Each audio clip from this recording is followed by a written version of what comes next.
Hello dear students, last class में हम Golgi body के बारे में बात कर चुके थे और आज हम नेक्स्ट सेल ऑर्गेनल लाइसोसोम के बारे में बात करेंगे। स्टूडेंट, लाइसोसोम को स्टार्टिंग के अंदर जो है वेसिकल ऑफ गोल्जी बॉडी ही कहा जाता था या माना जाता था, बट बाद में डी ड्यूवे साइंटिस्ट जो थे उन्होंने सेपरेट सेल ऑर्गेनल की फॉर्म में जो है इसको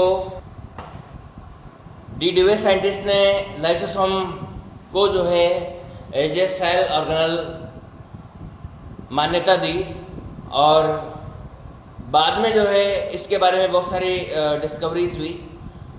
मैंने आपको गोल्जी बॉडी जब की स्टडी अपन कर रहे थे उस समय मैंने बताया था कि लाइसोसोम का जो फॉर्मेशन होता है, गोल्जी बॉडी के फंक्शन में मैंने बताया लाइसोसोम का जो फॉर्मेशन होता है वो गोल्जी बॉडी ही करती है। लाइसोसोम कुछ नहीं है, एक वेसिकल ही है जो कि सेल के अंदर जो है पड़ी हुई रहती है, बट थोड़ा सा स्पेसिफिक वेसिकल ये होती है। स्पेसिफिक वेसिकल में साइज थोड़ी सी इसकी साइज जो है दूसरी वेसिकल से थोड़ी बड़ी होती है। 0.2 से 0.8 माइक्रोमीटर जो है इसकी साइज, इसका डायमीटर होता है। ये टोटल जो डायमीटर है इसका वो डायमीटर है की बात है। Single membrane bounded cell organelle ये होता है। स्ट्रक्चर में कुछ नहीं है, स्ट्रक्चर की अगर हम बात करें तो स्ट्रक्चर में कुछ नहीं है, सिंगल मेम्ब्रेन होती है, ठीक है। और उसके अंदर ये एंजाइम्स भरे रहते हैं और एंजाइम्स आप जानते हैं 50 टाइप्स ऑफ हाइड्रोलाइटिक एंजाइम्स यहाँ पर भरे रहते हैं। इनको 50 टाइप्स ऑफ डाइजेस्टिव एंजाइम भी हम कह सकते हैं। ये जो मेन 50 टाइप के जो हाइड्रोलाइटिक एंजाइम हैं, ये सेल के अंदर जो फालतू चीज़ें पड़ी हुई होती है ये सीधी जाके उनसे जुड़ती है और जुड़कर उनको क्या करती है, डाइजेस्ट करने का काम करती है, ठीक है। उनके डाइजेशन में ये हेल्प करती है। तो ये 50 टाइप के जो हाइड्रोलाइटिक एंजाइम्स होते हैं डाइजेशन में हेल्प करते हैं और डाइजेशन में उनको डाइजेस्ट करके इन सब चीज़ों को डाइजेस्ट करके जो है रॉ मटेरियल में बदल देते हैं ताकि फिर से उनसे दोबारा से उनका यूटिलाइजेशन किया जा सके। उनको उस रॉ मटेरियल को फिर से कंपाइल करके और फिर से यूजफुल मटेरियल बनाया जा सके। तो ये कुल मिला के बात है, फालतू चीज़ें जितनी बड़ी होती हैं उनको जो है ये 50 टाइप के हाइड्रोलाइटिक एंजाइम होते हैं जो हर चीज़ को डाइजेस्ट करने का काम करते हैं, ठीक है स्टूडेंट्स। तो ये इसकी स्ट्रक्चर होगी। अब हम बात करते हैं इसकी टाइप्स ऑफ लाइसोसोम।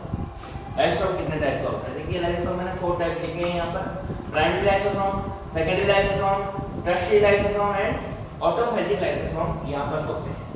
अब ये जो है अलग अलग, देखिए स्टूडेंट्स, पॉलीमॉर्फिज्म भी ये शो करता है। पॉलीमॉर्फिज्म मतलब अलग अलग रूप ये शो करता है। पॉलीमॉर्फिज्म वर्ड का मतलब होता है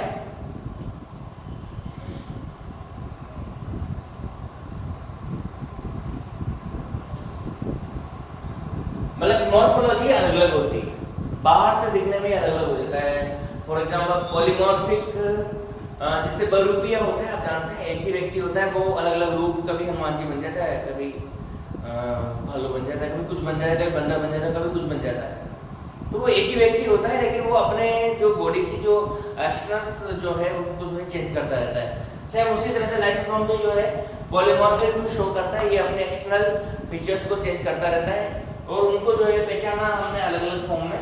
ये अलग अलग समय पे अलग अलग जो है डिजाइन इसकी नजर आती है, बाहर से अलग अलग ये नजर आता है और उसको हमने primary lysosome, secondary lysosome, tertiary lysosome और ऑटोफेजिक लाइसोसोम 4 पार्ट में हमने डिवाइड किया है।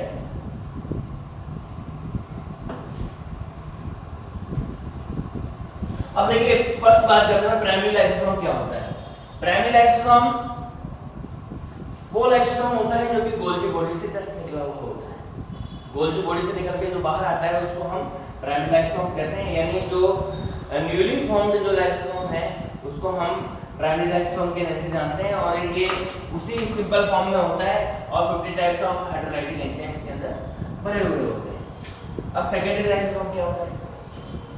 सेकेंडरी लाइसोसोम क्या होता है, जैसे कोई फूड मटेरियल है, ये मान लीजिए कोई फूड मटेरियल या रो मटेरियल चीज यहाँ पर पड़ी हुई है, या कोई भी ऐसी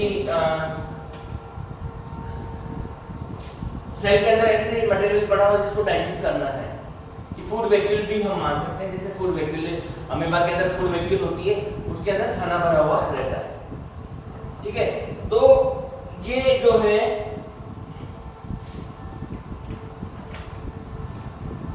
इस फूड वैक्यूल से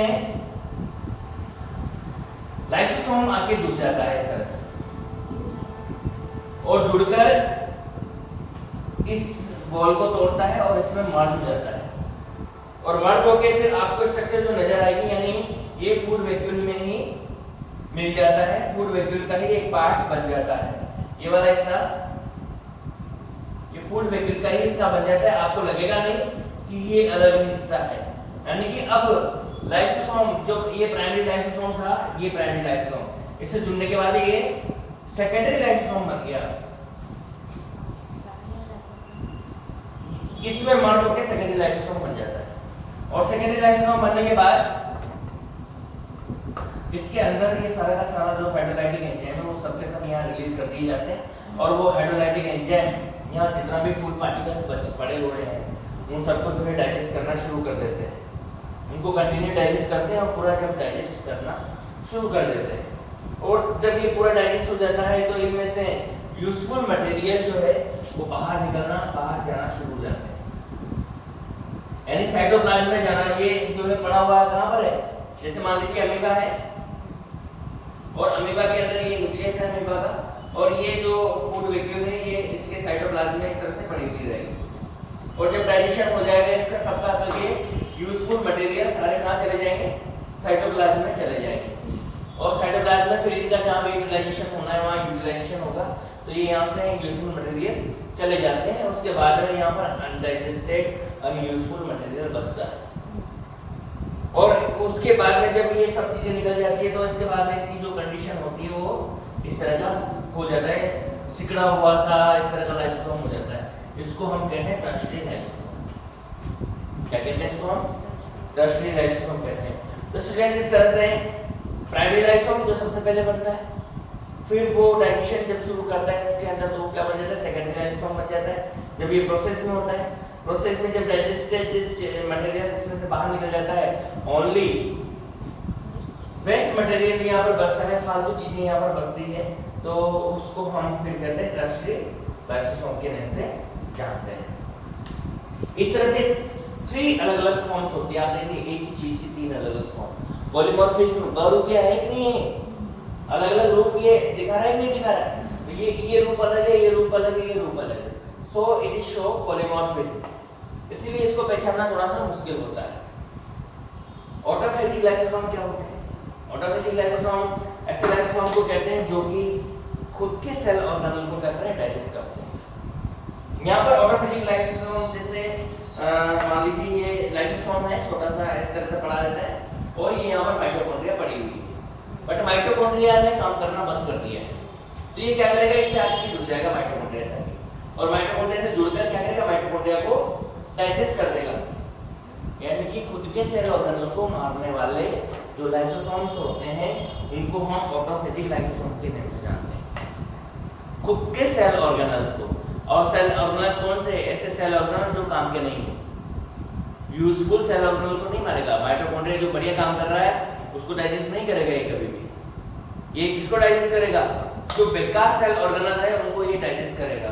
तो इस तरह से ये ऑटोफेजिक लाइसोसोम होते हैं, वो इनको डाइजेस्ट कर देते हैं। कभी-कभी स्टूडेंट्स कंडीशन ऐसी आती है कि पूरी सेल ही बेकार हो जाती है, या पूरी सेल में ही इन्फेक्शन हो जाता है। अब ऐसी कंडीशन में जो क्या होता है, गोल्जी बॉडी बहुत सारे लाइसोसोम बनाती है, थाउजेंड्स से भी ज़्यादा जो है लाइसोसोम बनाए जाते हैं, और ऐसी कंडीशन में कि सारे के सारे लाइसोसोम एक साथ फटते हैं, और फटकर पूरी कंप्लीट सेल को ही क्या करते हैं, डाइजेस्ट करते हैं, पूरी सेल को ही डाइजेस्ट कर देते हैं, पूरी सेल को ही मार देते हैं, पूरी सेल को डाइजेस्ट कर देते हैं। और ऐसी कंडीशन को हम क्या कहते हैं, इस कंडीशन को हम कहते हैं सुसाइड होना। सेल अपने आप को मार लेती है, सुसाइड कर लेती है। जब पूरी सेल पूरी तरह से बीमार हो जाती है, पूरी तरह से इन्फेक्टेड हो जाती है, तो ऐसी कंडीशन में लाइसोसोम ज्यादा बनाकर वो खुद को खत्म कर देती है, और इस वजह से लाइसोसोम को सुसाइडल बैग ऑफ सेल भी कहा जाता है, क्योंकि ये पूरी सेल को ही विशेष कंडीशन में जो है मारने का काम कर देते हैं, डाइजेस्ट करने का काम कर देते हैं।